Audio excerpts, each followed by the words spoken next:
ఏమన్నారు? మేము అధికారంలోకి రాగానే 2 లక్షల ఉద్యోగం ఇస్తామన్నారు.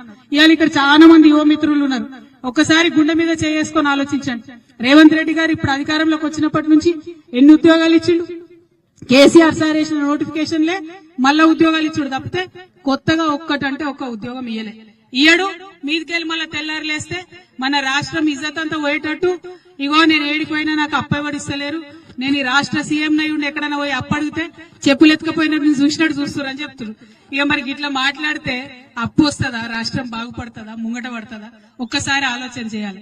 ఇంకొక మాట ఏంటంటే, ఇప్పటికే రేవంత్ రెడ్డి గారు 2 లక్షల కోట్ల అప్పు తెచ్చి 2 లక్షల కోట్ల అప్పు ఈ రాష్ట్రానికి తీసుకొస్తే ఒక్క ప్రాజెక్టు కట్టలే, ఒక్క కాలువ తీయలే, మీ ఊరు మొత్తం చూడురి, ఒక్క కొత్త రోడ్ వేయలే, ఒక్క స్కూల్ బిల్డింగ్ ఏం రిపేర్ చేయలే.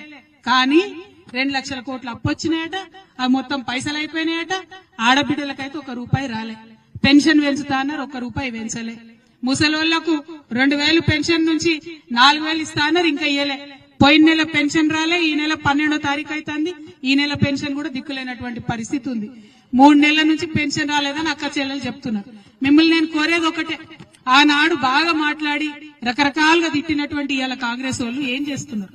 రేషన్ షాప్ పోదామంటే ఇప్పుడే పోదాం పాలు, రేషన్ షాప్ లో సన్న బియ్యం ఇస్తామని చెప్తున్నారు. ఎన్ని రోజులకు ఒకసారి ఇస్తున్నావు నాయన సీఎం గారు? 3 నెలలకు ఒకసారి తీసుకొచ్చి ఇస్తున్నావు.